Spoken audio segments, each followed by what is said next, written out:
Welcome to Economy Made Simple. I am Shamubeel Eaqub, the Chief Economist at Simplicity. There's a lot going on in the world right now, and I'm here to make sense of it. Brought to you by Simplicity, New Zealand's non-profit KiwiSaver and fund manager, who are on a mission to make Kiwis richer and smarter with money. Hello, and welcome to Economy Made Simple. Today I want to talk about inflation. I want to talk a little bit about recent experience, what causes inflation, and what we can expect in 2026.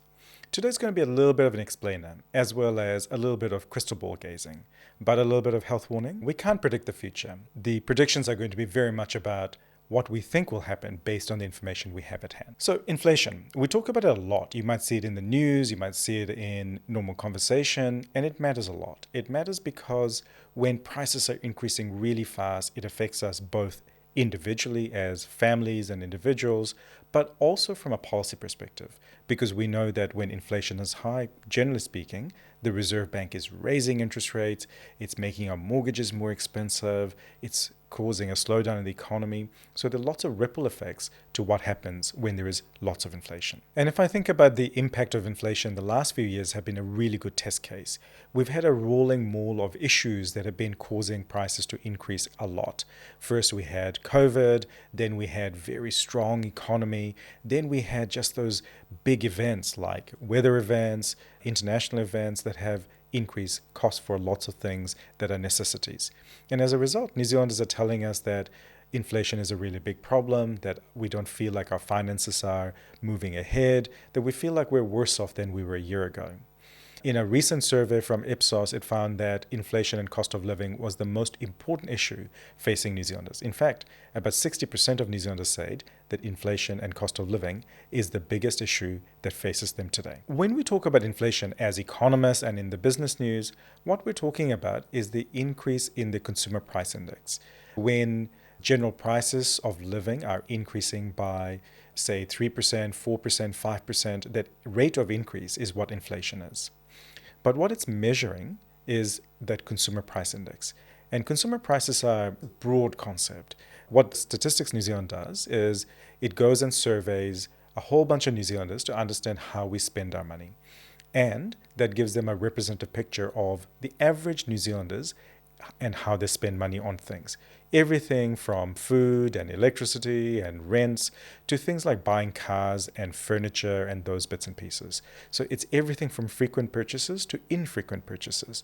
And some of those things you and I may not buy in a particular year. And that's why when the CPI comes out and it looks like inflation is really high or really low, it might feel like that's not what I'm experiencing. And that's true. Inflation is kind of the experience of the average New Zealander rather than an individual. It also does a whole bunch of adjustments. So sometimes I see quite a lot of criticism. Oh, Statistics New Zealand is not doing a good job of measuring it, or it's biased. Of course, there will be issues with measurement, but they try really hard to make sure we get a broad picture that's consistent over time. So, for example, they make a lot of effort to make sure that the basket of goods that they are tracking are really what we're buying. So if we are buying Pams versus Watties, they try and make sure that they've got that fixed up in the baskets of goods that they look at. But also they look at things like shrinkflation. Like I've noticed very recently, I was in the supermarket the other day, the size of the basket of chocolates have fallen a lot recently. So every holidays we buy a bunch of chocolates for a bunch of people, and then this year it's like, oh man, they feel a hell of a lot lighter. There's been a whole lot of shrinkflation that's been going on. The prices are the same, but the amount of stuff that's in there is a lot less. They also adjust for things like changes in quality. So like that shrinkflation, there's also the positive sides of it. So if you think about things like AV equipment, TVs, cars, internet, these things are getting better regularly, right? And they make sure that improvement in quality is also reflected in the price of goods and services that's in the CPI. So CPI is trying to kind of be something for everybody, and it tries to have as much as possible a really good measure of just what's the general tendency of prices in New Zealand. So when we see stories about inflation and about the CPI, really what we're looking at is the average picture of increases in prices. It's true of the broad trends that apply to New Zealand rather than you individually. So what causes inflation? There's actually more than one cause, and I think sometimes that doesn't come through in the way that it's covered in the media. The first one that's quite common for New Zealand is what happens with import prices. Because so much of the goods and services that we buy in New Zealand are from overseas, what happens in those international markets matters a great deal for us. So think about things like what happens with the price of things like toys, petrol, cars. These are generally imported from overseas. So if there are things that are happening internationally that affects prices of those goods, then they will turn up in our shops too. There's not a lot we can do about it because when it comes to import prices, by and large, we're price takers. The second big source of inflation is when there is a lot of demand pull. And what we mean by that is the economy is strong, we're all buying lots of stuff, we're buying things from each other, and we're running out of people and kit to meet the demand. And so we raise prices to essentially send a signal, look, hang on, I know you want it, but I don't have enough. So I'm going to raise prices and that's going to discourage you.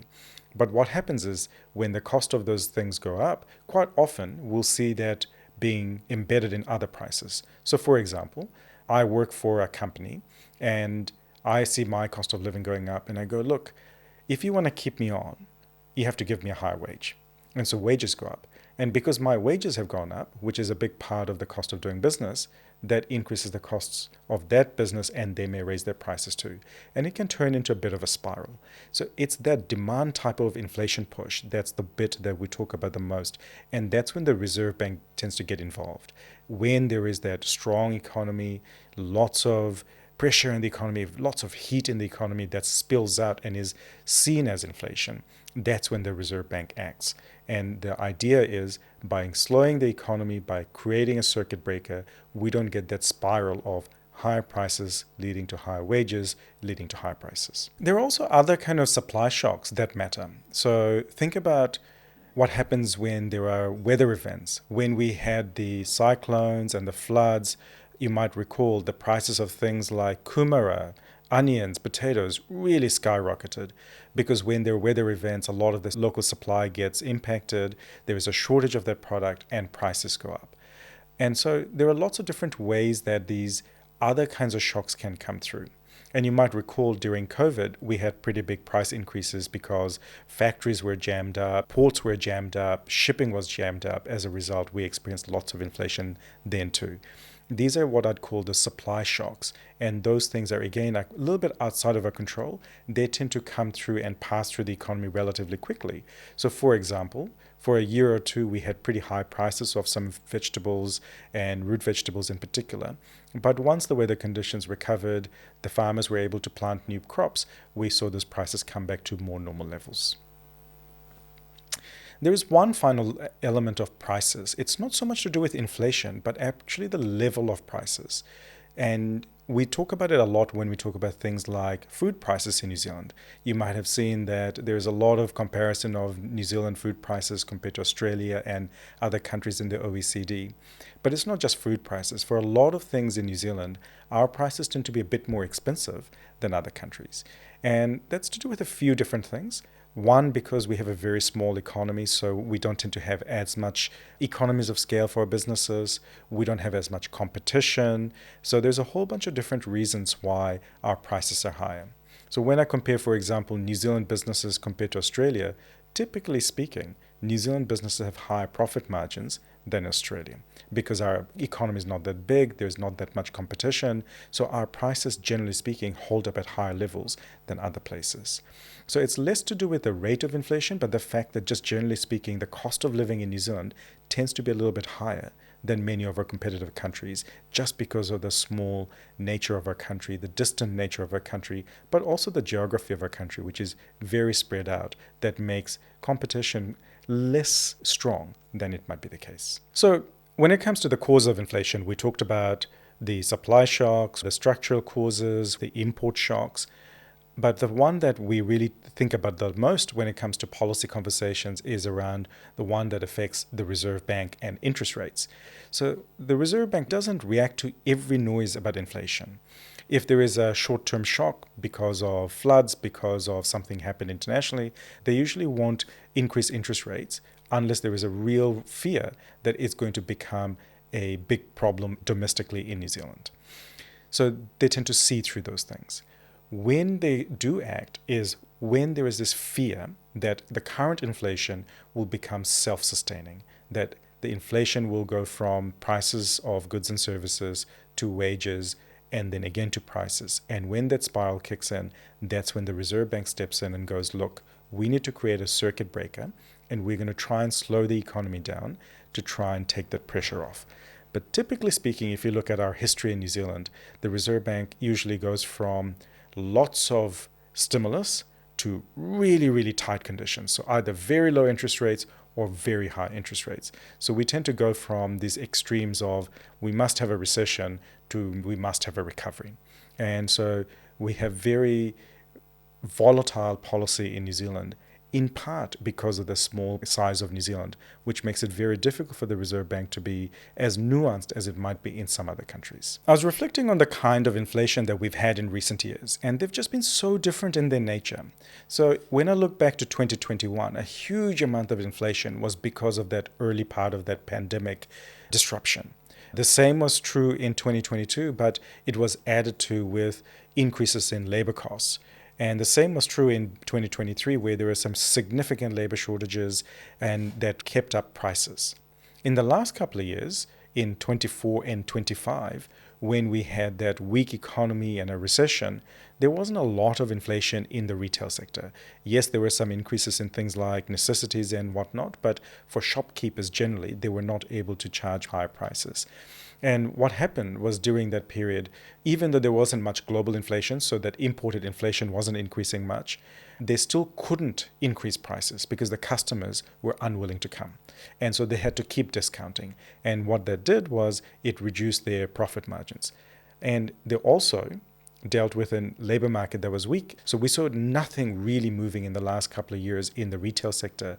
And it gives you a little bit of a sense of how quickly these sources of inflation can change. In 2025, the experience of inflation was really, really uneven. There were some that rose really sharply and others that fell a lot. The ones that increased a lot were things that are really hard to avoid. So things like the price of electricity, the price of gas, the price of butter, the price of lots of food items. The things that fell a lot are the things that we don't buy very often. AV equipment, telecommunication equipment, computing stuff, furniture, all these things that are kind of big ticket items. When in a recession, you kind of go, look, I'm going to delay those purchases. I'm not going to buy that stuff right now. So even though there are bargains to be had, there are very few people who are taking advantage of it in the current environment because people are not feeling confident. Even in a period of high inflation or even in a period of a recession, we will see very uneven pattern of prices of specific goods and specific services. I want to kind of give you some quirky inflation facts and mainly around food because I think that's just so relevant for all of us. So I do the weekly shop, and when I'm at the shop, I do notice that I seem to be spending more and more every week, but that my shop remains very similar. And so I went through the numbers and had a look at what were the big increases in prices over the course of the last 12 months of 2025. The kinds of things that went up a lot: strawberries, kiwi fruit, oranges, broccoli, tomatoes, cucumber, lettuce, potatoes. These were all up by more than 15%. White bread, butter, cheese, lamb, mince. Now, these are not luxury items, right? These are things that you mostly consider staples. And that's the reason why I think the current period of inflation just feels so raw and so present and so prevalent, because it's the things that we buy all the time and the things that we can't easily do without. So when these costs go up, we feel it a lot more than those things like electrical good prices falling or computer prices falling. We're not buying that every week, so we don't feel it as much. So what should we expect in 2026? I don't think we're going to see a big drop in prices, because when I look at what's happening with global prices, they're holding up at a pretty high level. That probably means that when it comes to the cost of our food, the cost of our imported products, they're probably going to go sideways, up a little bit, but not down very much. There's still a lot of pressures on very specific things. If you think about items like insurance, rates, those are reflecting cost pressures from other things. So insurance is much more to do with climate risk, or in the health insurance sector, the fact that we have the cost of healthcare increasing. Those are not going to go away quickly. There are some big costs to come in the future. The renewal of our water infrastructure, the growth of our cities, all of this will require a lot of money, and it's very likely rates will continue to increase, regardless of whether the government wants to impose a rates cap or not. local government will have to raise money from somewhere, and they're going to charge us for it because there is nowhere else for that money to come from. And I guess one thing that I haven't talked a lot about is the impact across different parts of New Zealand. Not everybody experiences this inflation evenly. And what I mean by that is for low-income households or fixed-income households, for example, retirees, for them, a huge amount of their weekly budget goes on necessities. So when the cost of those necessities goes up, they have far less room in their weekly budget to be able to do other things, whether it's to go do something fun or to be able to pay off debt or to make savings, whatever it might be. So the impact of inflation tends to be far greater on people with limited means than those who are relatively well off, because we can make choices for those of us who have the means to do so. Notwithstanding, I guess, those pressures that are going to be uneven across New Zealand, the outlook for inflation is relatively good in that it is probably going to be moderating. But there is probably better news in other parts of how most families will experience things in 2026. And for me, that's very much about what's going to happen to jobs and incomes. Businesses are getting ready to hire again. And when that happens, we're going to go from not enough jobs, not enough job ads, to suddenly not enough workers in New Zealand. And we are going to see job prospects improve, hopefully by the middle of next year, and wage increases starting to come through then too.